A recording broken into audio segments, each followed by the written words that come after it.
It was early morning, and the Brolgas were feeding down the far side of the swamp, and appeared relaxed as they searched for tubers, insects and frogs.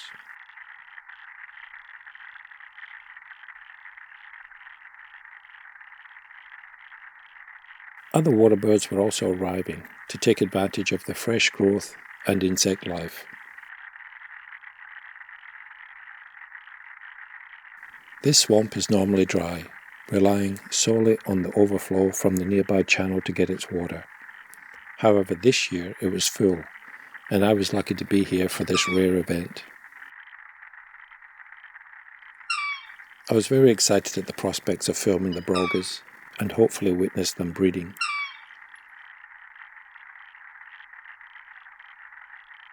As I sat in my pop-up hide, I couldn't believe just how loud the frogs were as they croaked in the calm conditions.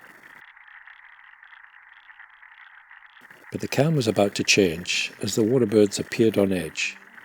There was something bothering them, and through the front of my hide I struggled to see what it was. I looked to the south and saw two Brolgas, a male and female. They were walking at a fast pace, obviously keen to get somewhere with a sense of urgency. Another 100 meters or so, and they were still walking with the same determination. Filming Brolgas is new to me, so this behaviour was not something I had witnessed before. I simply focused on my filming to see what would happen. They were heading towards a pair of other Brolgas feeding by the swamp, and while these birds were clearly alert, this was normal.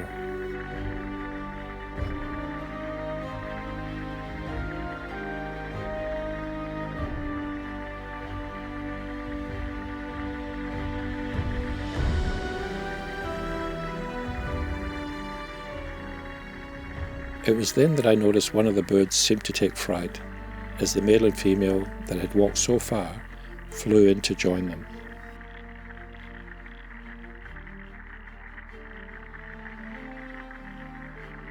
As they landed, they lowered their head and flared their wings, in a clear sign of aggression towards the other birds. The aggressors walked with slightly drooped wings, as the other pair kept their distance. This was their swamp, and they didn't want to share it with the others.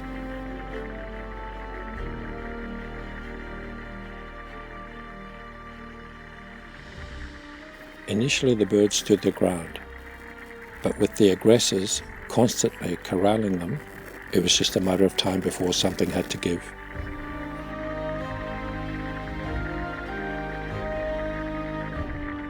A few minutes later, the submissive pair left the area, leaving the aggressors to their swamp in peace.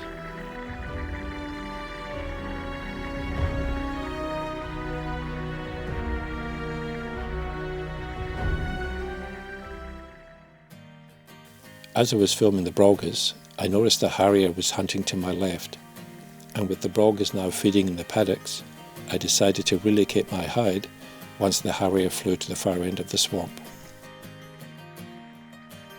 I wasn't too sure what the harriers were feeding on, but I did notice that they would drop to the ground fairly regularly and assumed it was frogs on the menu.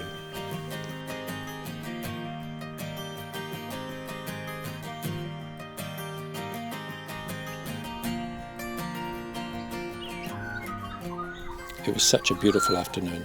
The light was perfect, and I was quite pleased getting distant shots of the birds as they searched the short grass.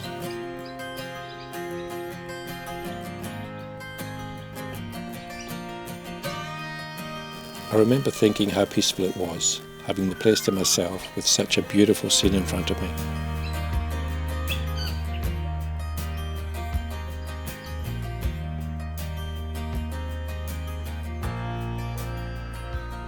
After a few hours, the harrier was starting to get quite close.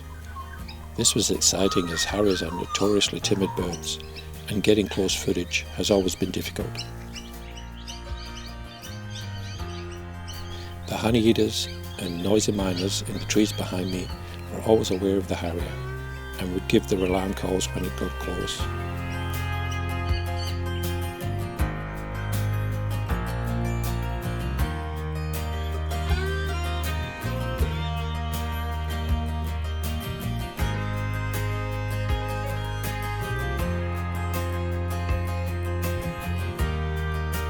bird landed on a small bush, around 100 feet from me.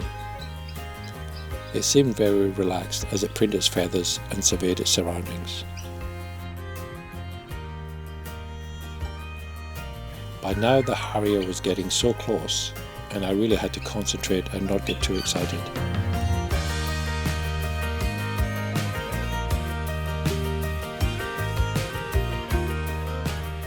It would land in the grass quite close to the hide and not appear to do anything but look around at times.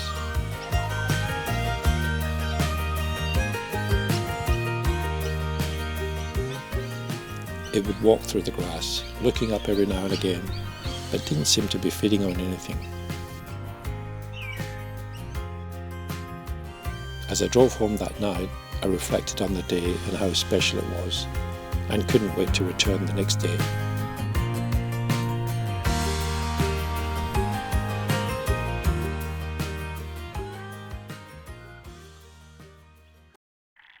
The next day, things were quiet in the morning, and it wasn't until late in the afternoon when the Brolgas arrived. They were quite alert as they focused their attention on something in the scrub. I scanned with my binoculars and my worst fear was realised. A fox was hunting by the edge of the swamp. This could be disastrous for many of the water birds, particularly the Brolgas, which take some time to get airborne and would be easy prey for a fox. The red fox is an introduced species in Australia and an incredible hunter. Unfortunately, most ground-dwelling native species, including many birds, are not equipped to deal with this threat. I was hopeful the fox would move on, but I sensed the birds were in real danger.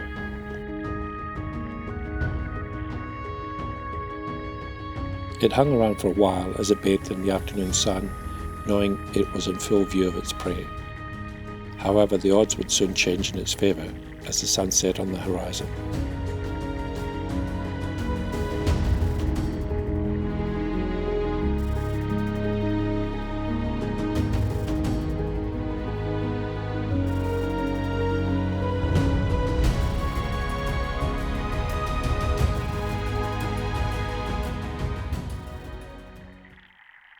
With all the dragonflies in the area, it didn't take long for an Australian hobby to appear.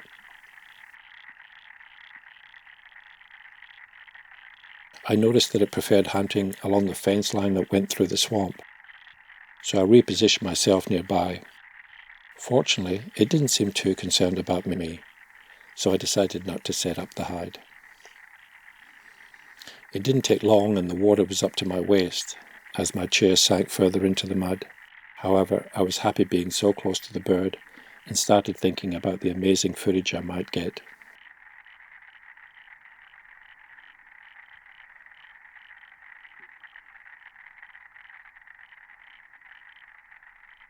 Unfortunately, the heat haze was severe this afternoon, and filming the bird hunting was extremely difficult.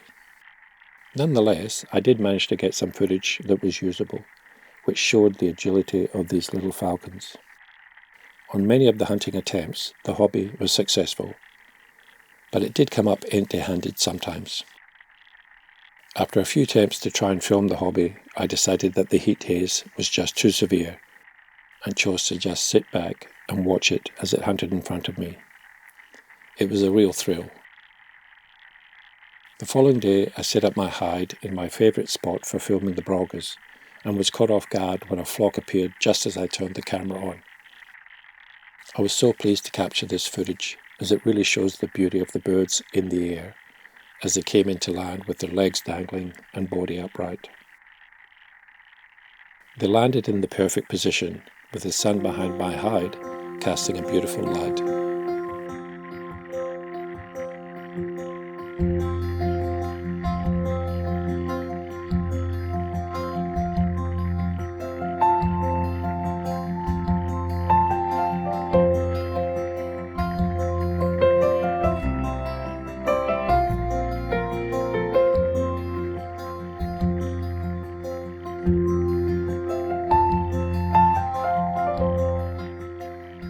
For an hour or so, I filmed the birds feeding on small frogs and plant tubers.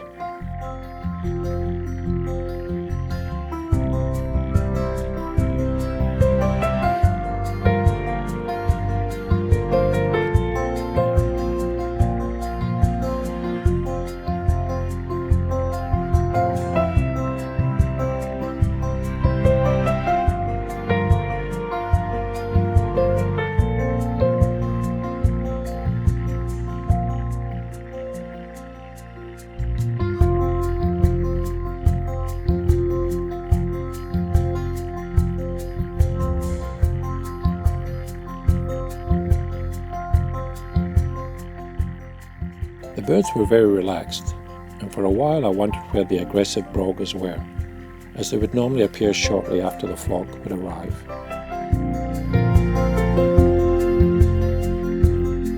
This got me thinking that the worst might have happened, and the fox that I had seen a few days earlier may have got them. Eventually, the male Brolga appeared with its usual aggressive posture.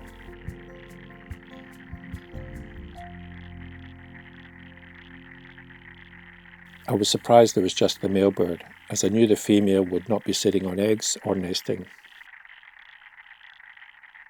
Did the fox get the female? I wasn't sure, but my gut feel was telling me it had. The Brolga flock were very uneasy about the aggressor arriving, and it didn't take long for them to regroup before moving on.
I visited the swamp a few more times, but only saw the single male bird on a few occasions.